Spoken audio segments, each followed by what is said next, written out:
you want to stimulate the nodes above the clavicle. And you do that simply by pumping and releasing them. So you take your ring finger and your middle finger, just like you're pressing in avocados or peaches to find the ripeness. You're not squeezing it, you're not pinching it.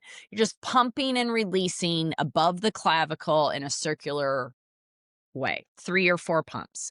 Then you go up to your tonsil area outside your under your jaw, below your ear, and just pump again in the direction toward that area you just opened up. And as you do that, just 3 or 4 pumps, just feel what feels different. I mean, instantly you're like, that's crazy. Yeah, it's your internal fluid. 20% of your lymph is in your neck, 50% is in your gut. And as you move this, it's going to start to mobilize your urine, your bowels. You're going to blow your nose more. You're going to cough more, perhaps, because you're going to move out the clutter. So do this sequence a couple times a day. And so, why do systems like lymph and fascia and oxygen matter so much? It's such a great question because it's why our work is so intertwined, right? The house that we live in, outside of the physical house that you live in, is your actual body.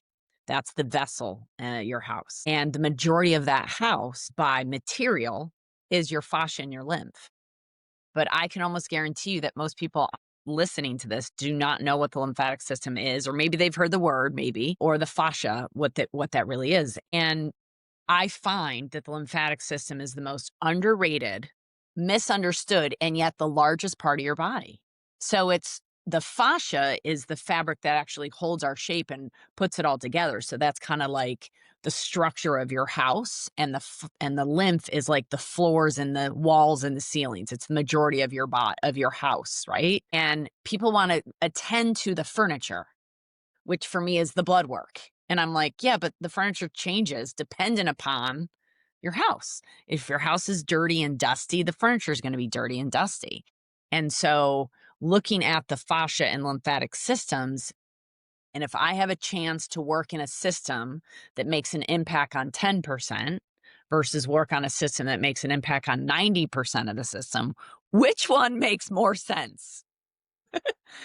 There's 2 blockades to us healing. Let's start there, and scars are one of them.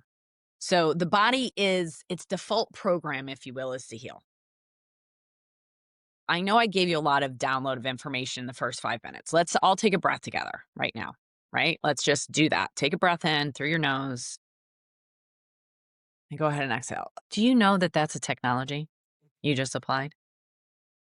And that the technology that our body is, that this vessel we talked about, this house, it's a system of organization, of complexity, yet when you do simple things, it performs for you. And the lymphatic system is the gateway to that healing system, because the default in nature, the default in our body is to heal. The system of healing. So a lot of people, and I know Heather's one of them, has had to lean on allopathic medicine at times. And it's a great system when you need it. The problem is it's a system most people are trapped in, that they don't know that they're trapped in it. They're dependent upon it. And that is the goal of that system. That's exactly what they wanted. A massage therapist, if they want to be a lymphatic specialist, has to do special training, which I've done for 20 years now and had a clinical practice for 20 years applying these techniques, because I recognized that this was the system that was going to be able to impact the majority of it. And as we've applied that, and as we continue to apply it with people like yourself and so many others, it's not that I'm a healer. I facilitate healing, right? And I facilitate the ability of the body to heal, and that's in the fascia and the lymphatic system. A lot of people now are talking about the nervous system, which is great. How do we see that in the nervous system when the fascia and the lymph is clogged? Well, it's those symptoms of feeling stuck and heavy and sluggish. Just like your house feels and looks sluggish when it's cluttered, your body looks and feels sluggish when it's cluttered. And what gets cluttered is the spaces between the cells. And that's the lymphatic system. And what gets cluttered is what I call your closets, which is your fascia, which is like your adhesions, your scars, and the tissue, like the soft tissue that wraps around all your joints and all your bones and suspends and hangs your organs. And then your bones float in this fluid, this culture known as your lymphatics, wrapped around by your fascia, and then the skin lays over it. And so when we look at the function of this of the organs like the liver and the kidneys, and that's all dependent upon the culture that it lives in.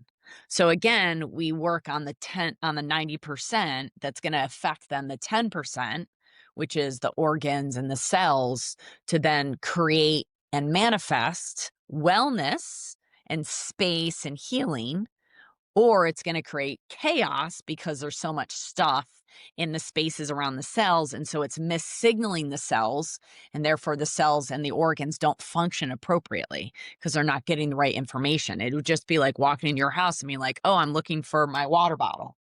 But you have 19 water bottles in a room. How are you going to find the one you need? Right. And so it's easy if everything's cleared out. You go, oh, yeah, there's my water bottle. I got it. So it's just the same thing with your lymphatics, and your lymphatics are in charge of fluid. So if you have puffiness or swelling or heaviness, that's excess fluid typically. And oftentimes when people work with us, they generate a lot of urine and a lot of bowel and a lot of excretion, letting go of all that excess stuff. So often we will just say, "Oh, I'm overwhelmed, I'm overwhelmed." And we use it as kind of an umbrella feeling anytime we feel heavy or nervous or anticipate something or a little tension. And so it's not true overwhelm, right? That and so you're talking about a true overwhelm if we really did take in absolutely everything that was coming at us at one point. And so yeah, wanted to throw that in Yeah. there. No, it's a really good point because think about just like I have a 12-year-old, right? I'm 51, going to be 52 soon. And the first 12 years I grew up, I did not have the inputs that my son has. Like we spent the summers where we didn't have a phone and a television from March till October and lived on 200 acres of land outside. I did not have Wi-Fi. I didn't have constant scrolling. I didn't have all these video games, all the other inputs that we have now, right? It's just input, input, input. The Wi-Fi is a non-physical input your body is having to deal with all the time that is not a stressor we grew up under. And that is, you're not aware of it, but you sure are annoyed if your computer doesn't work and you can't get a good signal, your phone doesn't work. Don't you realize that your body's also having to ward that off and go, wait, that's not for me. That's not a biorhythm. That's not a bioenergetic. That's not meant for the life force here. And it can confuse it. And it actually slows down the lymphatics. I'm here to reframe you and educate you and blossom you and bloom you, to give you freedom, to give you the awareness of what actually is causing the chaos in the body and the overwhelm that is real, that you actually can take control over by unplugging your Wi-Fi at night. As simple as that. Or putting it on a timer and it shuts off at 11 p.m. and it turns back on at 7 a.m. Body workers are the missing piece in our wellness category. And not all body workers are created equal. And as I said, they need special training, and there are a lot of great trained practitioners out there. So I know it's a lot, but I'm asking you to reframe today. I'm asking you to look at, just like when you met Heather, to go, whoa, the clutter in my house is the same as the clutter in my mind. Wow, the clutter in my closet is the same in the clutter in my relationships. And how I do one thing is how I do everything. And when your body is giving you symptoms, that is not something to suppress. It's something to investigate and to understand and to unwind, to allow your body to heal.